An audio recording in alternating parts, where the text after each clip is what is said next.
Olá, caros internautas, mais uma vez estamos aqui no nosso Papo Rápido. Hoje vamos falar sobre um filósofo não muito conhecido, que não frequenta muito as rodas de discussão. Trata-se de Emmanuel Levinas.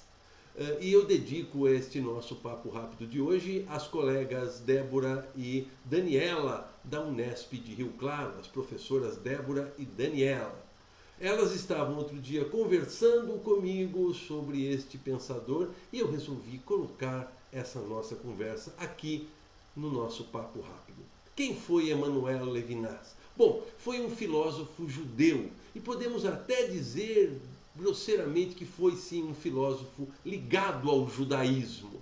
Por quê? Porque a vida toda ele, vamos dizer assim, colocou o seu pensamento a partir da sua vivência.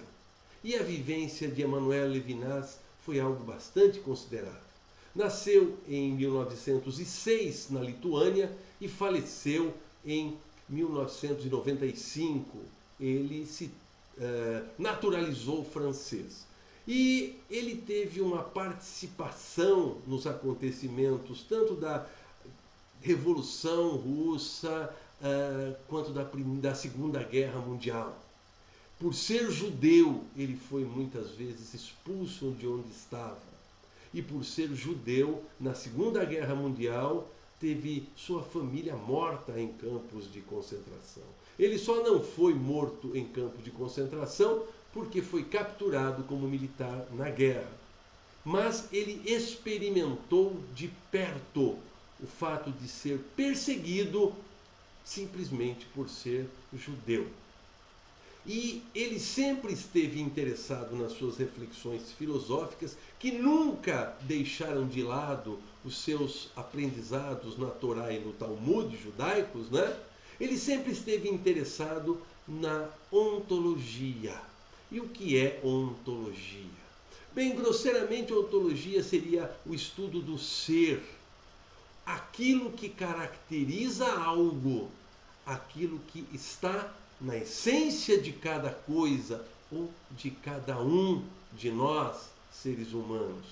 Eu sou humano, grosseiramente falando, por conta de uma série de características que eu carrego em mim.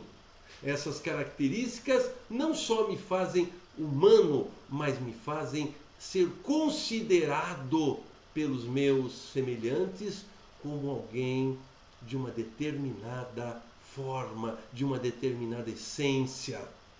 Eu sou humano por conta de coisas que estão em mim desde que o ser humano existe. Bom, isso é grosseiro, é uma coisa tradicional. Só que o Levinas, por conta da sua vivência, por conta da sua experiência humana, ele mudou um pouco isso.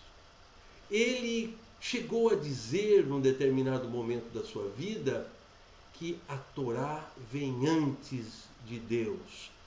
O que ele quis dizer com isso?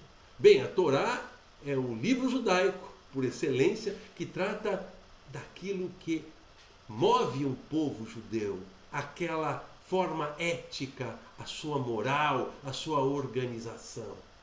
Ora, quando ele fala que isto está anterior a Deus, ele está fazendo uma alusão à sua troca de lugar entre a ontologia, o estudo do ser, daquilo que caracteriza o ser, pela ética. A ética vem antes do ser. O professor explica melhor isso.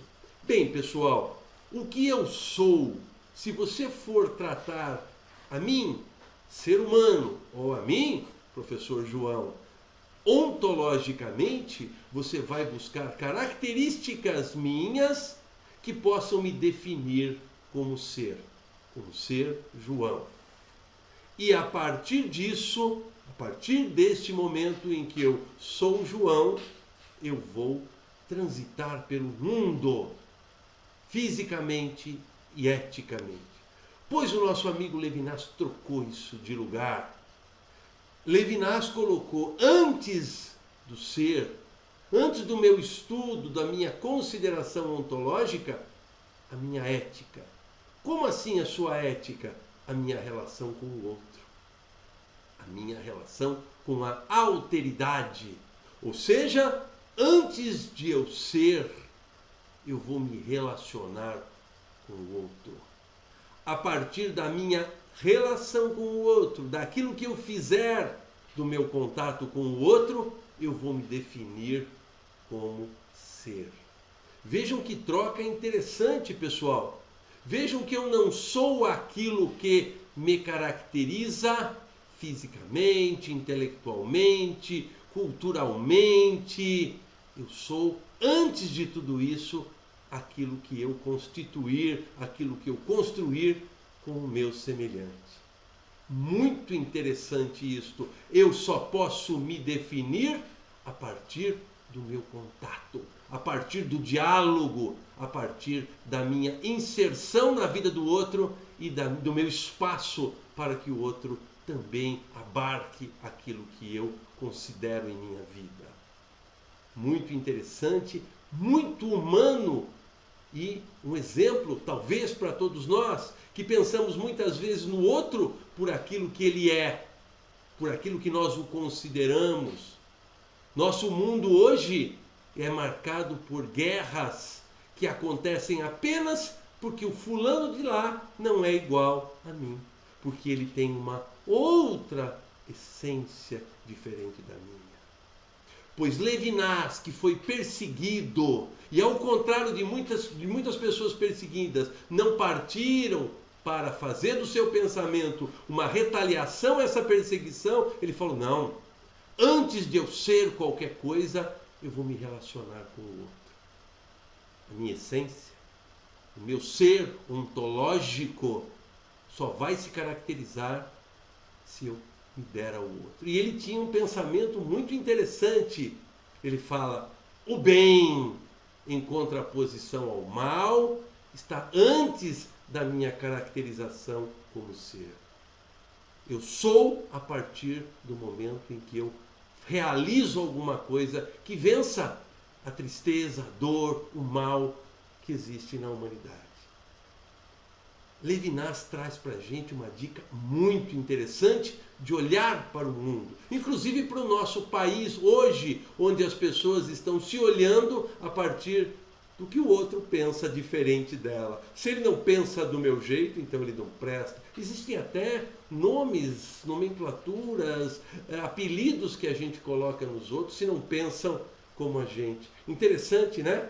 Pois no século XX, já ficou para trás, um sujeito chamado Emmanuel Levinas disse, você não é nada, você é aquilo que você vai fazer com o outro, a relação que você vai ter com o outro. Depois você saia por aí dizendo eu sou, mas antes se relacione com o outro. Seja ético, no sentido de escolher o melhor relacionamento que você pode ter com seu semelhante. Levinas escreveu bastante, escreveu um livro famoso chamado Totalidade e Infinito, ou Infinidade, e ele, sem dúvida, deve figurar entre os principais pensadores do nosso século XX.